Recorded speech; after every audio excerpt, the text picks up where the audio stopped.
Hugs Not Drugs podcast. I am John Barleycorn, and I want to thank Harry for that great intro with his band, and the music he composed was called Sketchbook. So thank you, Harry, and welcome everybody to a new episode of the Hugs Not Drugs podcast. What is the Hugs Not Drugs podcast? Well, it's for recovering people that are very motivated for recovery and want new skills and inspiration and education regarding their recovery effort. Like I said, I'm John Barleycorn, and I'm going to do the commercial today instead of Dr. Uggs. Why can't I do it? I just want to do it this time. The Transformation of Dr. Uggs is a book written by John Forlenza-Bailey, and that is one of the sponsors here. Also, the book, The Road to Wellness Workbook.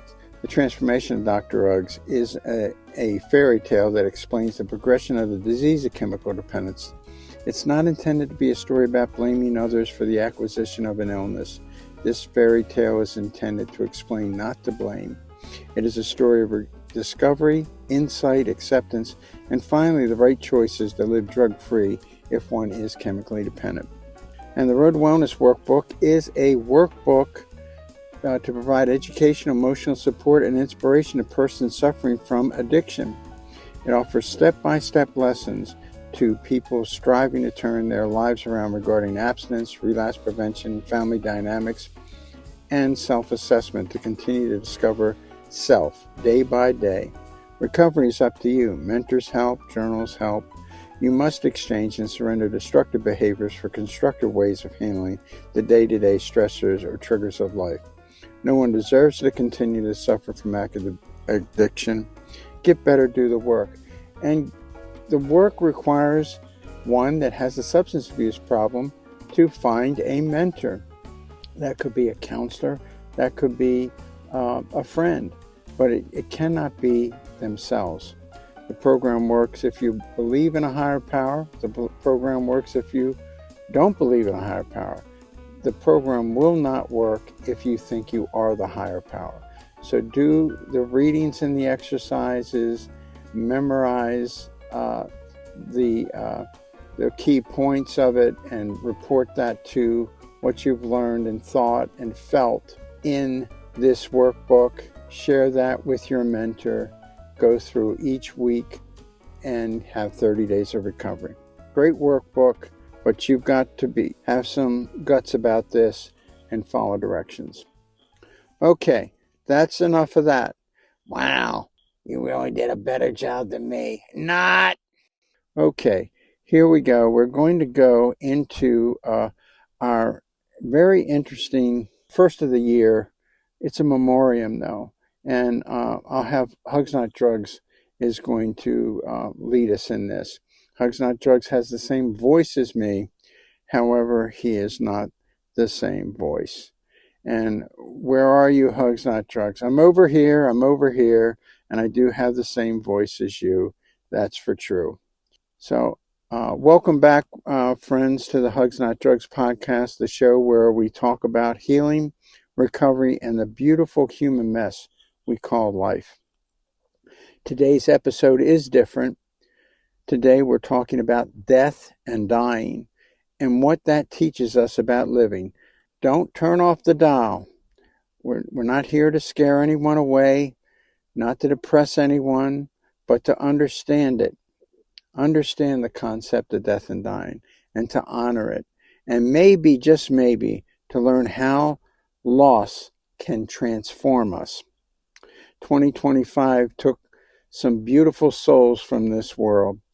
Personally, I'm going to talk about 5 of those people. They matter. These 5 people shaped lives just by living theirs. So if your heart feels heavy today, pull up a chair. You're not alone. Let's begin. Why do people fear death? Death is one of the necessary experiences every human shares, and the one we talk about the least. We fear it because it feels like the ultimate loss of control. And if you're in recovery, You know, we humans are control enthusiasts. We collect coping mechanisms like coupons, but recovery teaches us something different. Maybe our job isn't to control life, but to participate in it. I'll say that again. Maybe our job isn't to control life, but to participate in it. Death reminds us that time is not unlimited, which means this moment matters, this breath matters, this connection matters. There are 5 stages to grief. In 1969, Dr. Elizabeth Kubler-Ross introduced the world to the familiar stages after quite a bit of research. Number 1 stage, denial. Number 2, anger. Number 3, bargaining. Number 4, depression. Number 5, acceptance. Let me give a small example of loss. If I lost my wallet, I can't believe I lost my wallet. That's anger. I lost my wallet. I lost my wallet. Anger, bargaining. God, if I find my wallet, I'll never go skinny dipping in the river again. Bargaining. Depression. I lost my wallet. I lost my wallet. Acceptance. I lost my wallet. I'm going to man up and do the right things and deal with my wallet in an appropriate way. I don't like it, but I'm learning to live with it. Now listen, if your grief feels nothing like this order, you're not doing it wrong. Grief isn't a checklist. It's not a syllabus. It's a weather system moving through the heart. A weather system moving through the heart. Some days, denial for breakfast, anger for lunch, bargaining for dessert. Congratulations, you're human. These stages aren't rules, they're landmarks, signs that when you're feeling, what you're feeling has been felt before. Recovery and loss share a truth. We begin to let go of what we can't control. When someone dies, we don't get over it, we grow around it. The grief becomes part of us, like a scar that doesn't hurt anymore.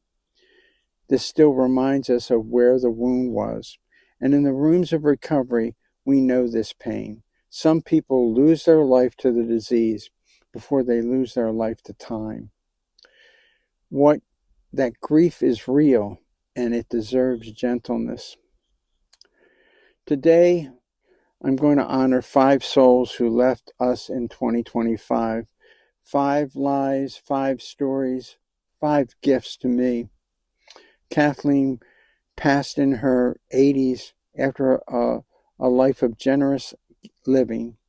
A beautiful person, always giving, always loving, especially to people in recovery. May her kindness ripple forward forever. Jim, sober since he was 19, died at 62, I think, and had over 42 years of recovery. He was a successful businessman, a devoted husband, and a living demonstration that transformation is real. Many appreciated Jim, not just for what he did, but for who he became. Bruce, a Native American elder, a Vietnam veteran, a lifelong servant of this country. He was a deep sea diver, a warrior of the spirit and of the sea. His bravery lived in more battles. He also loved to climb trees and was an arborist. He lived in his healing. Brian, one of the finest men I've ever met, gentle, spiritual, loving, a quiet blessing in human form. His absence is felt. His presence is still here. Edie, a woman I knew personally and professionally. Funny, first-rate, and deeply classy. Sharp wit, warm eyes, and elegance of spirit. She made the world brighter just by being in it.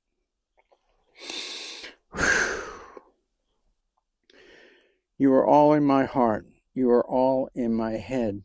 You are all still teaching me how to love, how to let go, and how to remember without breaking. Love to all, love to each, love to what was and to what remains. I'd like to go with some reflections now with my two friends in the room here, Dr. Uggs and John Barleycorn. What's sitting on your hearts right now? Well, I'll be honest. This grief stuff makes me want to bury my feelings in the backyard like a dog with a sandwich. I want distractions, coffee, candy, chaos, anything but this ache. How about you, John Barleycorn? I hear you, Dr. Uggs. Grief is a visitor we don't invite, but it knocks anyway. If I pretend nobody's home, it just knocks louder. What if I put up a no solicitor sign? Like, sorry, grief, can't come in to the door. I'm busy being fine, F-I-N-E. Fine like a cracked teacup held together with duct tape. Totally fine. What do you think, Hugs Not Drugs? Well, I think FINE is a great acronym, isn't it? FINE, F-I-N-E. Freaked out, insecure, neurotic, and emotional. The F is interchangeable for the amount of stress you're feeling and grief. Did I hear you make an innuendo? Out the door an innuendo, okay? He's got jokes today. What about you, Barleycorn? Well, I believe when someone dies, they don't leave our story. They just stop appearing in the future chapters, but they live in every page we've already written. So I have to keep going without them? Not without them, with what they gave you. Hugs Not Drugs? What do you think? I think pain isn't proof that something's broken. Sometimes it's proof that something mattered. My heart is sore because it was used, because it loved. Barleycorn, what do you say? I think you're exactly right, Dr. Uggs. Okay. No promises, just willingness. Like the steps. Trust God, clean house, help others. Hugs Not Drugs. Finish this up, huh? Willingness is enough. It always has been. What does death teach the living? Death teaches us to say, I love you sooner, to forgive faster, to hold people while we have them, to make amends while we still can. It teaches us that hugs are medicine, and drugs, whether substances or distractions, can't numb grief without also numbing joy. Maybe the bravest thing we do is live fully, messily, and beautifully. I like to close with this. If you're grieving, let yourself feel it. If you're angry, let it be a part of the process. If you're numb, trust that feeling too. If you're healing, celebrate that. Grief is not a flaw. It's evidence that you loved. This is Hugs Not Drugs reminding you, you're not alone. Love is not lost, and sometimes the heart breaks so it can open. Let me just say one more word about death and dying in this podcast. This has been the Hugs Not Drugs podcast today. We honored the truth that death is not the end of love, just the beginning of a different relationship with it. To Kathleen, Jim, Bruce, Brian, and Edie, thank you for the chapters you wrote in our lives. We carry them forward. If you're grieving, remember, you don't have to move on. You can move with it. Thank you for listening. Thank you for feeling. Thank you for being human with me today. Until next time, take care of your heart. Reach for connection before despair. And always, hugs, not drugs. Take us out, Harry, with that beautiful sketchbook song. Peace, everybody. And don't forget to love somebody.